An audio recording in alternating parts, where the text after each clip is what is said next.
January 26, 1966, Australia Day, dawns bright and hot across Adelaide. It is a national holiday, a day meant for celebration, picnics, and the beach. Glenelg Beach, one of the city's most popular stretches of sand, is already buzzing with families, children, and tourists. The salty breeze carries laughter, the sounds of gulls, and the splash of waves. Among the many families preparing to enjoy this day are the Beaumonts, Nancy and Jim, and their 3 children, Jane, aged 9, Arna, aged 7, and Grant, aged 4. The Beaumonts lived in Somerton Park, a safe and quiet suburb not far from the beach. The family is known to be close-knit, ordinary, and happy. That morning, Nancy was at home with the children while Jim was away working. The children were restless, eager to take advantage of the holiday, and they begged their mother to let them go to the beach. This was not unusual. In the 1960s, Adelaide was considered one of the safest cities in the world. Children often roamed freely, took buses alone, and spent the day outside without fear. Times were different. Parents trusted that their children would return unharmed. The Beaumont siblings were independent for their ages, especially Jane, who was responsible and mature enough that Nancy often relied on her to look after the younger 2. Jane loved books and reading, Arna was lively and cheeky with a sharp wit, and little Grant was playful and curious. To Nancy, they seemed capable of managing the short bus trip and a few hours at the beach. After some persuasion, she agreed. The children had been to Glenelg on their own before, and Nancy felt it was safe to let them go again. She gave them a few shillings so they could buy snacks and told them to be back home by lunchtime. At 10 a.m., the 3 children boarded the local bus, a familiar route that took just 5 minutes to reach the beach. Other passengers on that bus later recalled seeing them happy and excited, dressed in their summer clothes, carrying towels. Jane kept a watchful eye on her younger siblings as always. It seemed like nothing out of the ordinary. When noon came, however, Nancy noticed the children had not returned. She was slightly concerned, but not alarmed. Perhaps they were enjoying themselves and had lost track of time. By 2 p.m., though, the anxiety grew. When the bus returned once more without them, Nancy began to panic. She called Jim at work, and soon both parents were frantically searching the beach. The hours that followed were chaotic. They scoured Glenelg, asking beachgoers, shopkeepers, and bus drivers if they had seen the 3 children. Witnesses remembered them playing happily near the water. Some even claimed to have seen the Beaumont children with a tall, blond man in his mid-30s, who appeared friendly and familiar with them. Reports suggested that Jane had been carrying a book, possibly given to her by this man, and that the children had been laughing and running around him as if they knew him. By late afternoon, panic had turned to dread. The children never returned home. That night, the Beaumonts contacted the police. In the hours that followed, a missing persons case would grow into one of the largest manhunts in Australian history. The disappearance of Jane, Arna, and Grant shattered not only the Beaumont family, but also the illusion of safety that Australians had taken for granted. In one summer afternoon, the innocence of a nation was lost. Parents who once let their children roam free began locking doors, keeping closer watch, and fearing strangers. The Beaumont case did more than introduce mystery, it introduced fear.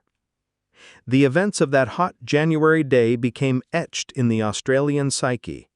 Every detail, from the time the children boarded the bus, to the sighting with the tall blond man, to the unclaimed towels and belongings left on the beach, became part of a puzzle that investigators, journalists, and the public would agonize over for decades. The Beaumont children were no longer just 3 siblings. They had become symbols of Australia's darkest unsolved mystery. And for Nancy and Jim, the day that began with laughter, sun, and the promise of summer ended in a silence that would never be broken. As evening fell on January 26, 1966, Glenelg Beach began to empty. Families packed up towels and umbrellas, and the sound of children's laughter gave way to the soft crash of waves under the fading sun.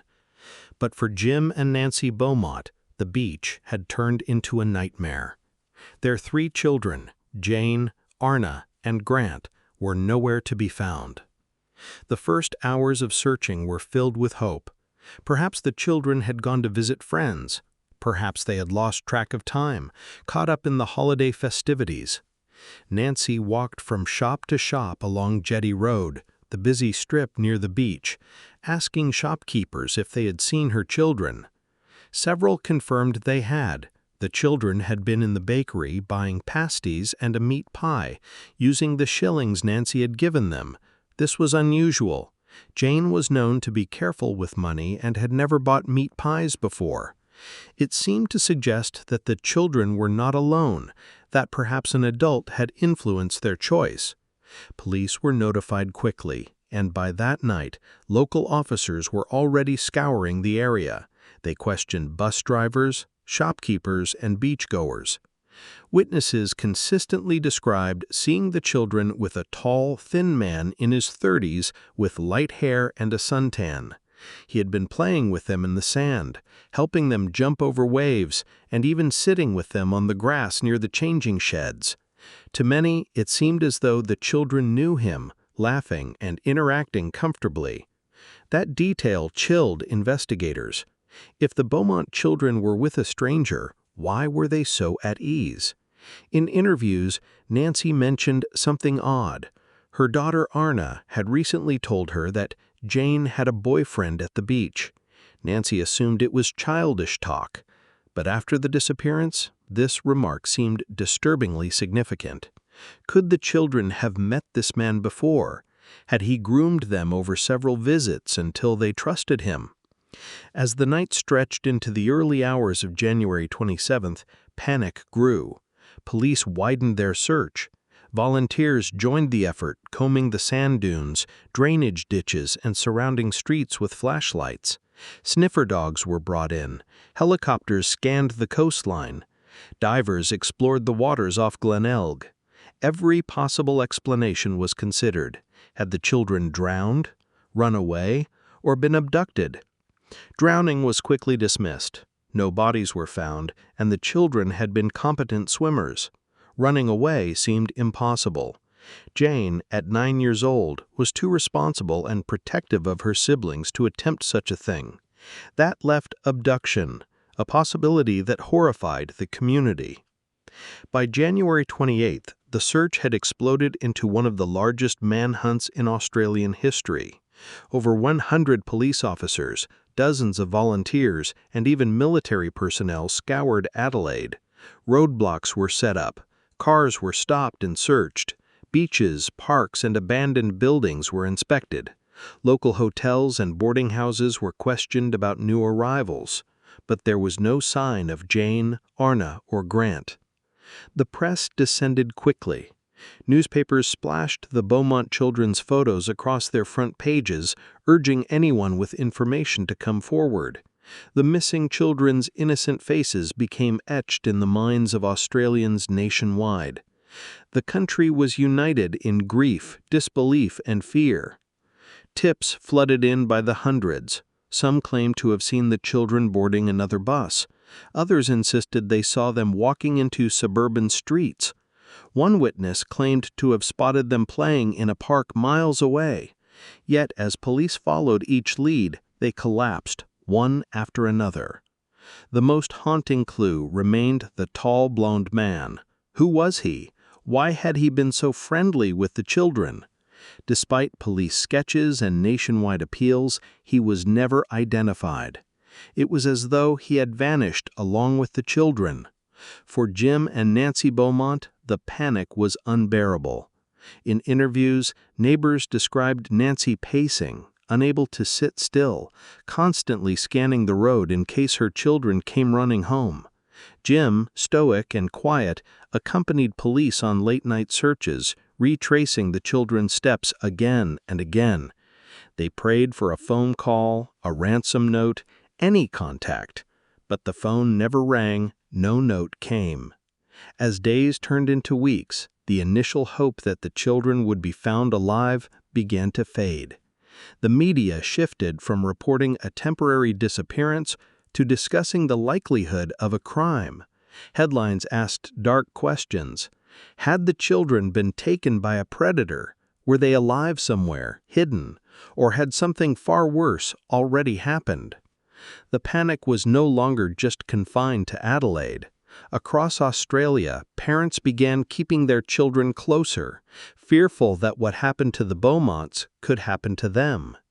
For the first time, the idea of stranger danger entered the national consciousness. A society that had once allowed children the freedom to roam suddenly began to tighten its grip. By February 1966, the search had officially transformed from a missing persons inquiry into a criminal investigation. The Beaumont case was no longer a local tragedy. It was becoming a national obsession, a haunting mystery that would stretch on for decades. As the days turned into weeks with no sign of Jane, Arna, and Grant Beaumont, the case exploded into one of the most sensational media stories in Australian history. Every newspaper, television program, and radio bulletin carried the children's photographs daily, their innocent faces etched into the collective psyche of a nation. Headlines screamed for answers. "Where are the Beaumont children?" became not only a question, but a haunting echo that reverberated through every household. The level of press coverage was unprecedented.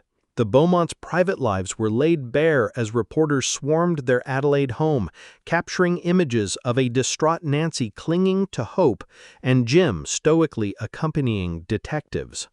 Interviews with neighbors, teachers, and shopkeepers filled the airwaves. The case was no longer simply an investigation, it had become a public drama unfolding before the eyes of millions. With the media spotlight came a tidal wave of speculation. Amateur sleuths, psychics, and conspiracy theorists offered their own explanations, some imaginative, others disturbing. Newspapers reported on the strangest of leads. A Dutch clairvoyant named Gerard Cressois claimed to know where the children were buried. Acting on his visions, police dug up parts of a warehouse floor in Adelaide. The excavation made headlines worldwide, but like so many other leads, it yielded nothing. Some believed the children had been abducted by a childless couple who desperately wanted a family. Others theorized they had been victims of a pedophile ring, smuggled overseas to be sold or exploited. A particularly chilling idea was that the tall blonde man had carefully groomed the children over time, winning their trust until the day he lured them away for good. Public obsession with the case reached fever pitch. Letters poured into police stations from across Australia, many from people convinced they had spotted the children in towns hundreds of miles away. In one particularly cruel twist, the Beaumonts received anonymous letters claiming the children were alive and well, and that they could be reunited if a ransom was paid. These letters turned out to be hoaxes, further tormenting Jim and Nancy. Theories also began to swirl around the family itself. Whispers circulated that perhaps Jim and Nancy knew more than they were saying. Though there was never any evidence to support such claims, the sheer desperation for answers led the public and press to latch on to even the most unlikely suspicions. For the Beaumonts, this added layer of scrutiny was another cruel burden. On top of their grief, they had to endure public suspicion. Police, meanwhile, were under enormous pressure. They followed every possible lead, no matter how far-fetched. Detectives interviewed known sex offenders, questioned families, and canvassed boarding houses and parks. Yet each promising lead collapsed into nothing. Witnesses contradicted one another. Suspects were cleared. The case became a maze of dead ends, a puzzle with missing pieces. The image of the tall blonde man continued to dominate public discussion. Was he a local, a tourist, someone who had slipped in and out of Adelaide unnoticed?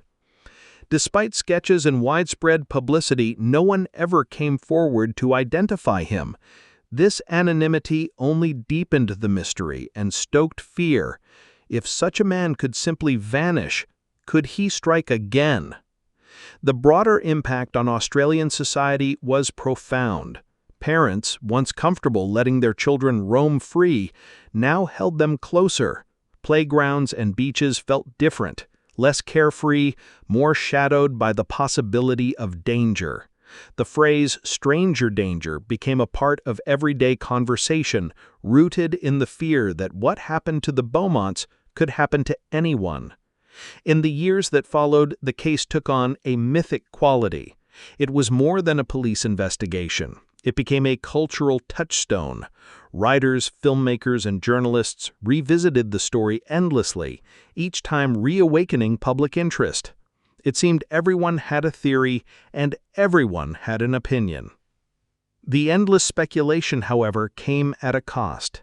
For Jim and Nancy Beaumont, every new headline, every new theory was a reopening of the wound. They had no closure, no answers, only a barrage of guesses, many of them cruel, none of them helpful. The media frenzy that had once promised to bring attention to the case instead became a relentless reminder of their loss. By the late 1960s, as fresh crimes and scandals took the headlines, the Beaumont case began to fade slightly from the daily news cycle, but it never disappeared entirely. It lingered, unresolved, like a shadow on the nation's conscience. The Beaumont children's disappearance had become more than a case.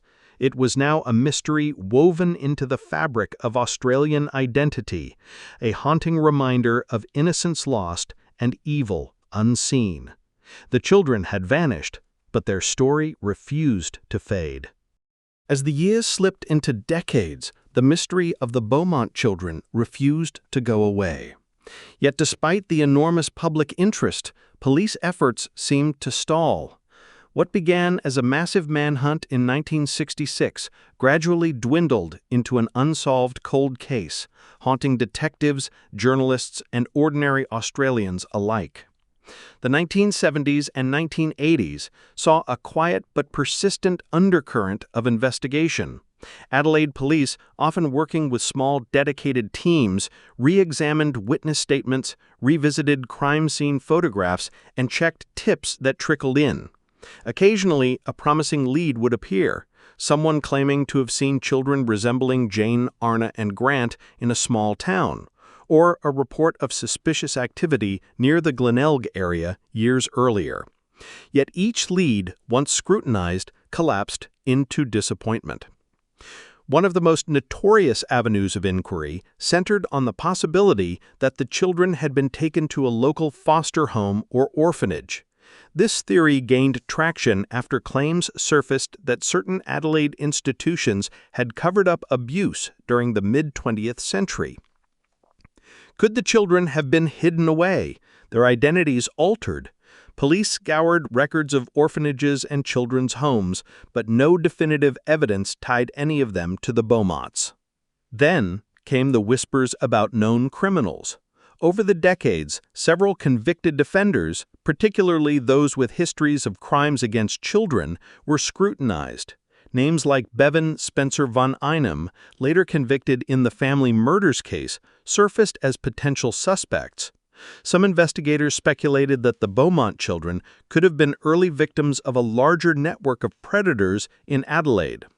Yet again, no hard evidence emerged, and von Einem consistently denied involvement. Perhaps the most infamous suspect to capture public imagination was Harry Phipps, a wealthy Adelaide businessman with a reputation for eccentric behavior and dark secrets. In the 1990s, former employees and acquaintances of Phipps claimed he had both the means and the opportunity to abduct the children. Even more chilling, decades later, two men came forward stating that they had dug a hole on Phipps' property around the time of the disappearance, potentially for the purpose of burying something. In 2013, police excavated the site, but no remains were found. The lead fizzled, like so many before it. The failure of these theories to produce results did not diminish their grip on public imagination. Books, documentaries, and investigative programs kept the case alive, each retelling stirring new speculation. The enduring mystery created an almost mythical aura.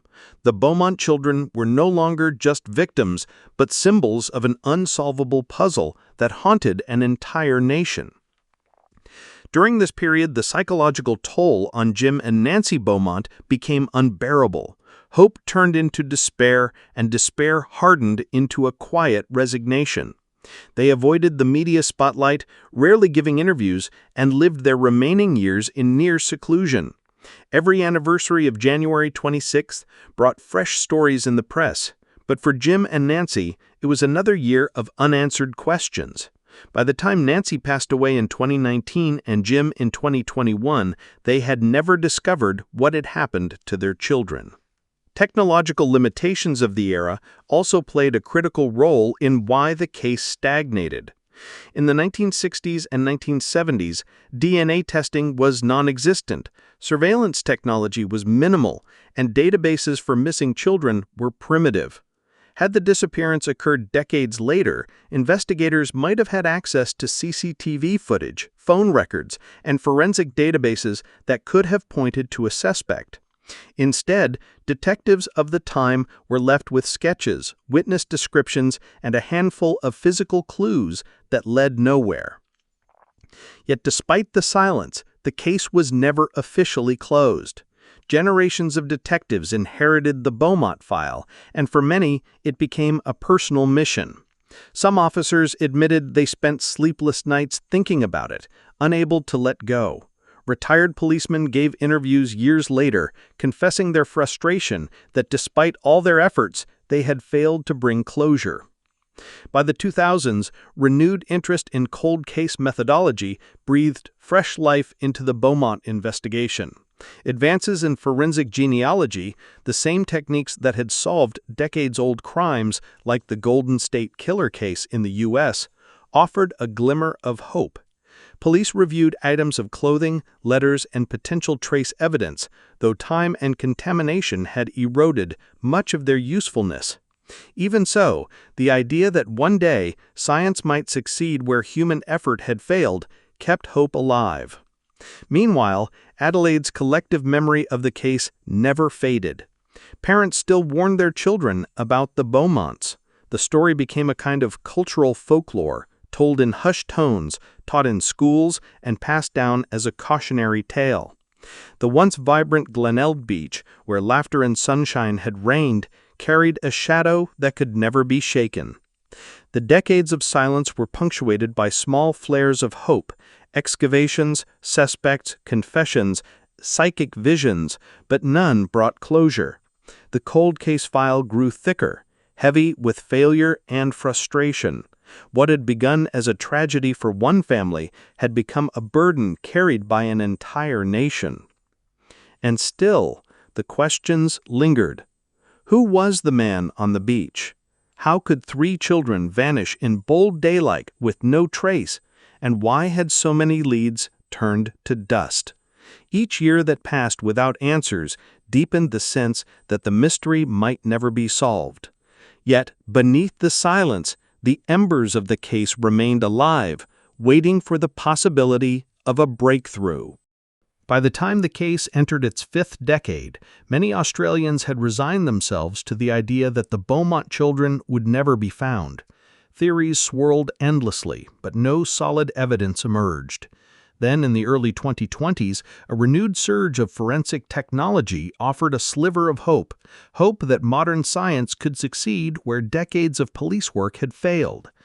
The world had already seen what forensic genealogy could do. Across the globe, infamous cold cases were being cracked open using tiny fragments of DNA, sometimes decades old.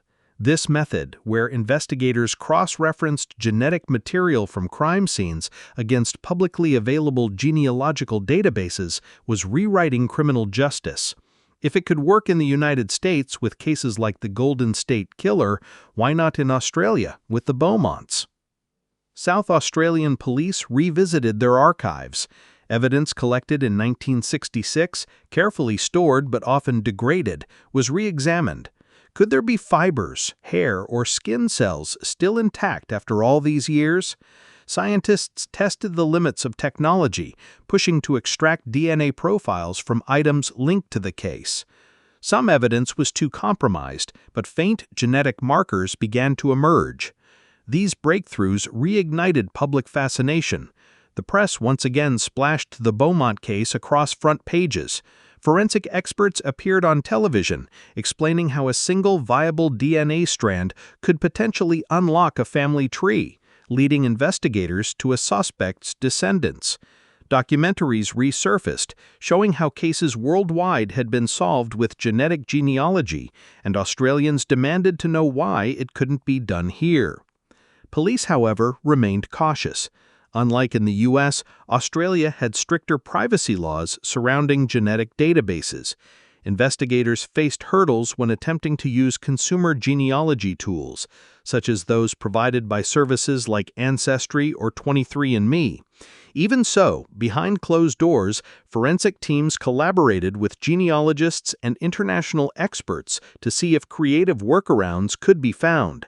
The idea was simple but daunting. If a usable DNA profile could be built, investigators might trace relatives of the unknown suspect, narrowing down possibilities until a likely perpetrator emerged.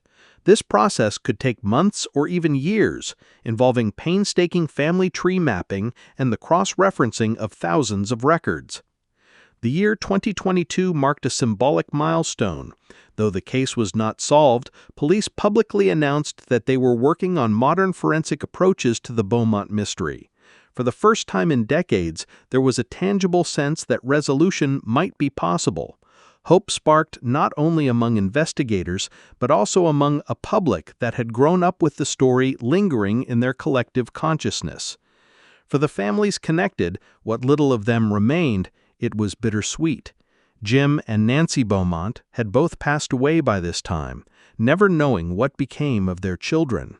But nieces, nephews, and distant relatives carried the emotional weight forward, clinging to the idea that at least the truth might finally be known, even if justice could never be delivered.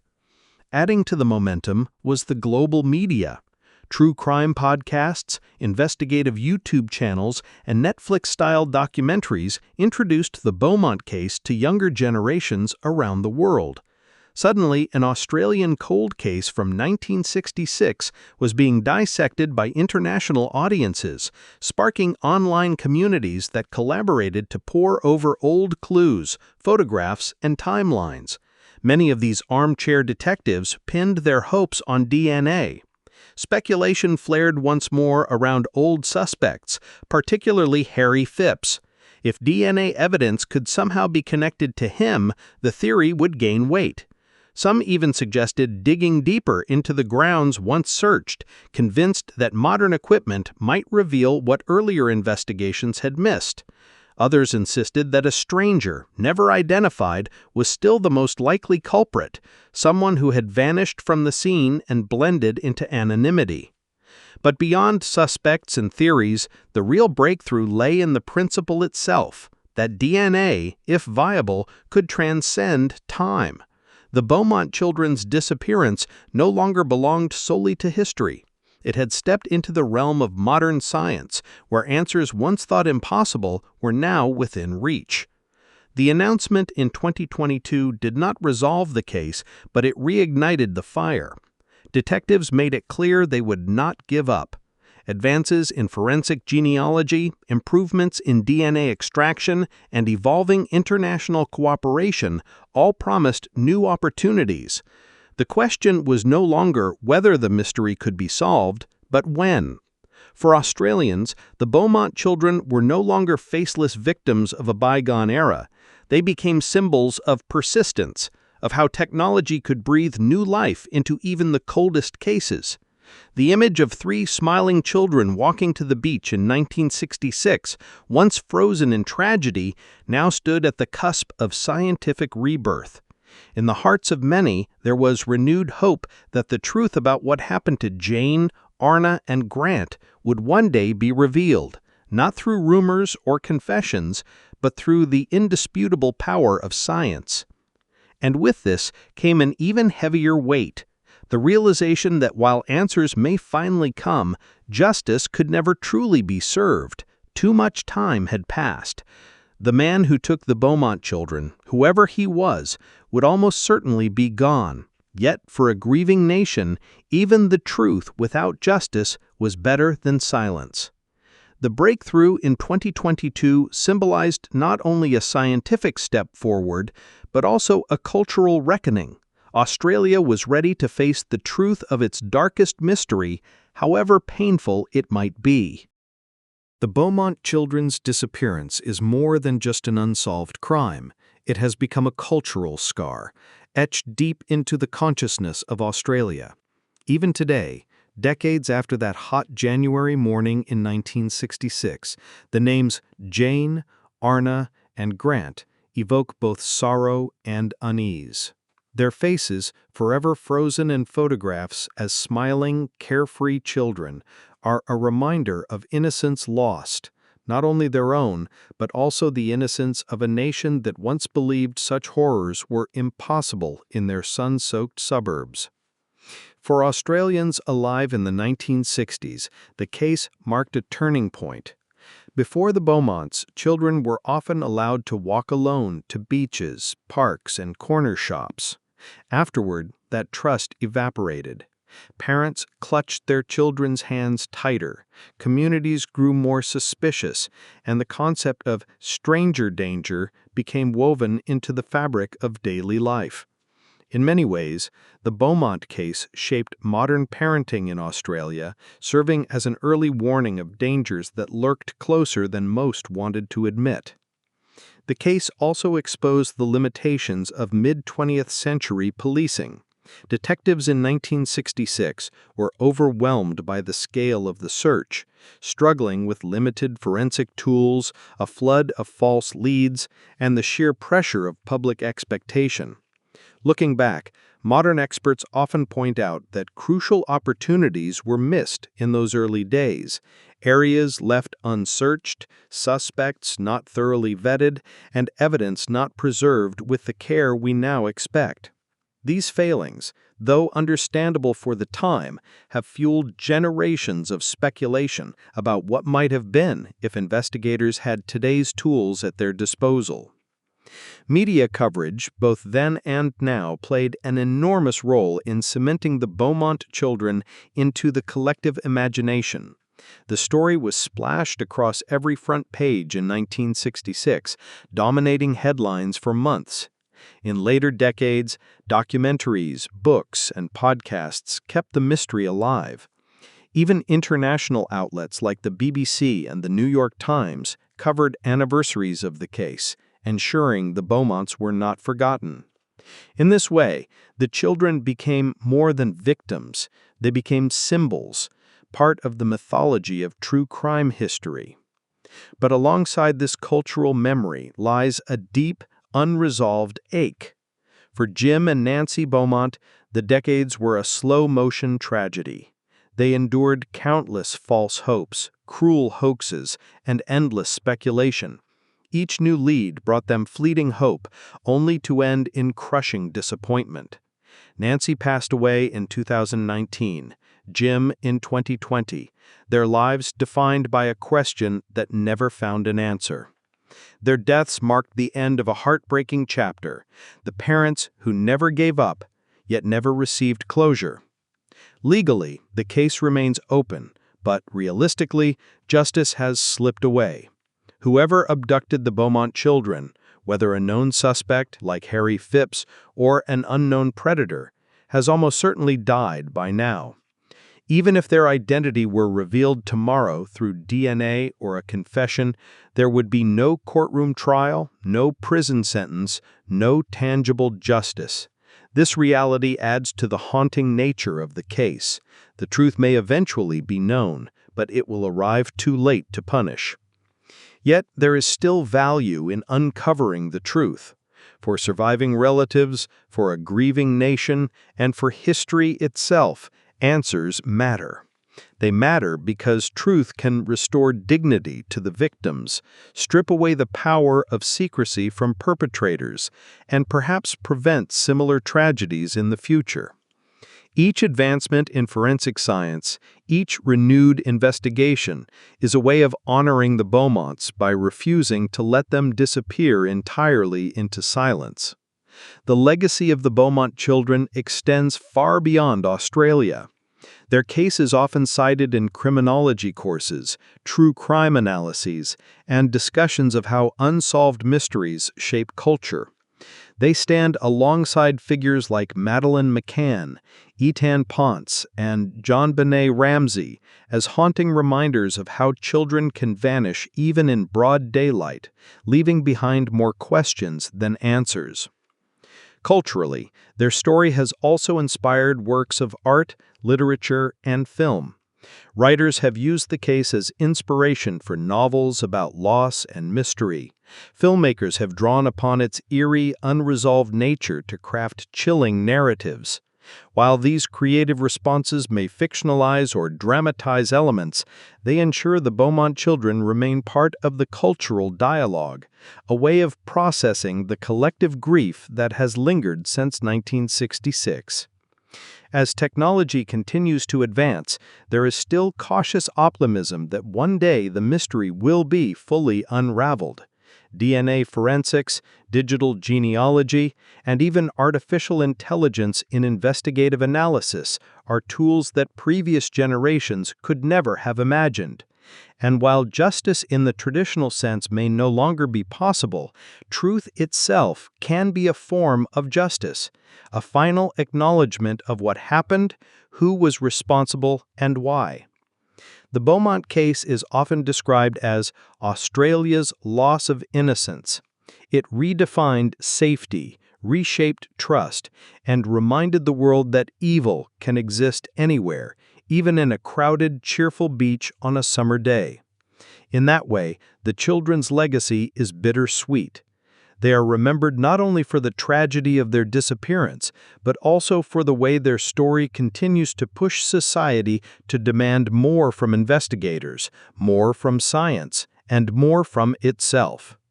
Today, as new generations encounter the story through documentaries, podcasts, and YouTube explorations, the Beaumont children live on as symbols of resilience in the face of uncertainty. Each retelling ensures that Jane, Arna, and Grant are not reduced to mere statistics, but remain remembered as children, vibrant lives cut short by an act of cruelty that still demands answers. And so the question remains, echoing across decades, what happened to the Beaumont children? Until the day the truth is revealed, Australia, and indeed the world, will carry that question like a shadow. The Beaumonts are not simply a case file or a cautionary tale. They are a reminder that behind every mystery are real lives, real families, and a justice that, when denied, leaves a wound that never fully heals.